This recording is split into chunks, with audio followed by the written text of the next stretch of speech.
Terbentang dari Samudra Hindia hingga Pasifik, berjajar beribu-ribu pulau, rumah bagi ratusan ras, suku, dan golongan yang mengikrarkan diri pada satu nama, Indonesia. Tentang sumber daya alam, negeri ini tidak pernah diragukan. Sangat-sangat melimpah. Buktinya, banyak bangsa lain yang rela bertumpah darah demi hanya bisa bercokol di tanah Agustus ini. Jumlah penduduk kita hampir 300 juta.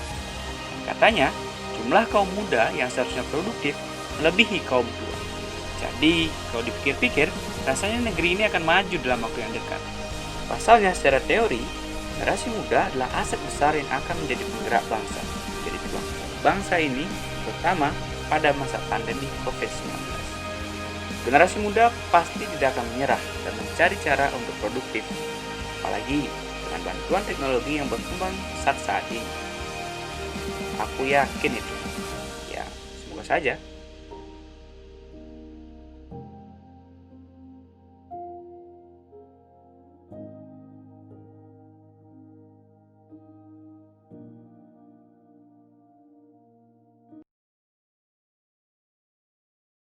Kebanyakan pengguna TikTok atau yang biasa disebut TikTokers adalah kaum remaja wanita yang suka dengan tarian atau gerakan ala-ala dance.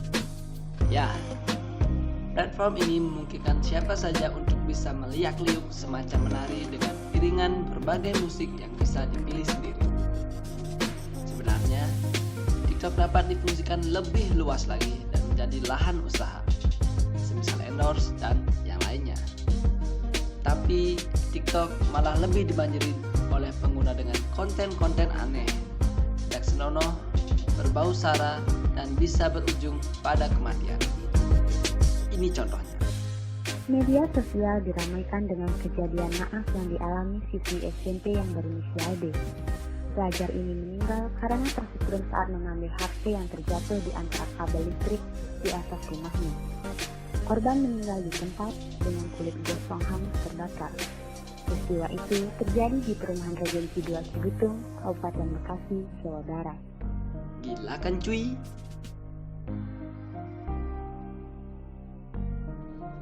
Gara-gara pandemi COVID-19, kehidupan kita semua kacau total.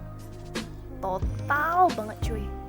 Kantor-kantor ditutup, siswa dirumahkan, pegawai swasta di PHK, hotel nganggur karena nggak ada turis, objek wisata juga tidak jauh beda.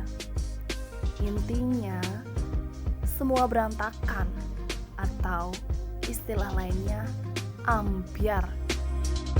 Di tengah keambiaran ini, masih saja ada oknum-oknum yang memanfaatkan keadaan.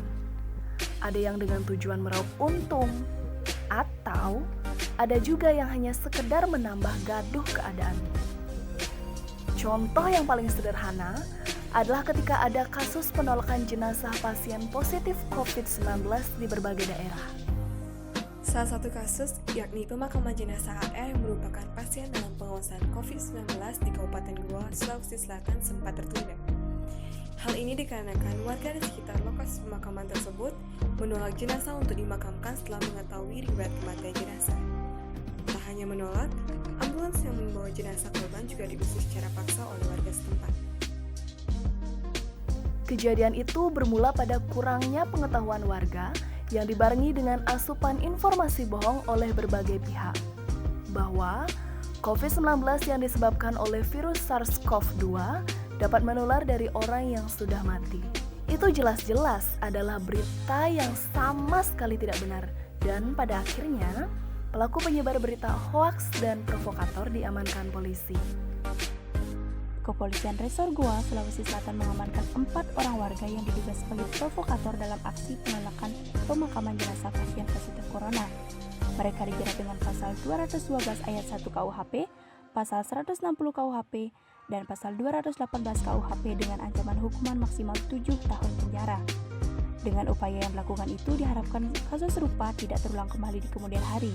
Pasalnya, jika hal itu tetap terjadi, maka pihak tidak segan untuk melakukan penindakan secara tegas. Masih ada banyak kasus gagal paham warga tentang COVID-19.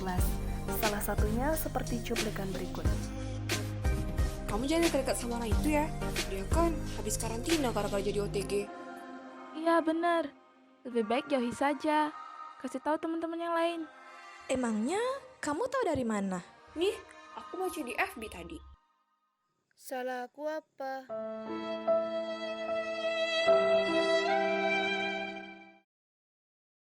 Hoaks sangat cepat menyebar, bisa dari atau oleh siapapun. Inilah contoh negatif dari penggunaan media teknologi informasi yang salah asuhan. Kasus yang masih cukup segar tentang media teknologi informasi lainnya adalah perkara jaring. Baru-baru ini, sebuah kontroversi datang dari seorang drummer jaring SID. Hal tersebut terjadi lantaran ia menyebut Ikatan Dokter Indonesia sebagai suruhan Organisasi Kesehatan Dunia WHO. Ia menuliskan, gara-gara bangga jadi kacung WHO, IDI dan rumah sakit dengan seenaknya mewajibkan semua orang yang akan melahirkan dites COVID-19. Pada sisi positifnya, jaring menyuarakan keluhan dan ketidakpuasan rakyat terhadap pemerintah dalam menangani pandemi. Namun, jika dilihat dari sudut pandang lain, cara yang digunakan jaring juga tidak bisa dibenarkan. Dari kasus jaring ini, banyak orang yang percaya bahwa teori konspirasi terhadap COVID-19 yang malah semakin membuat gaduh keadaan. Dari kasus ini, kita bisa memetik suatu pembelajaran bahwa kita harus lebih bijak dalam menggunakan media sosial.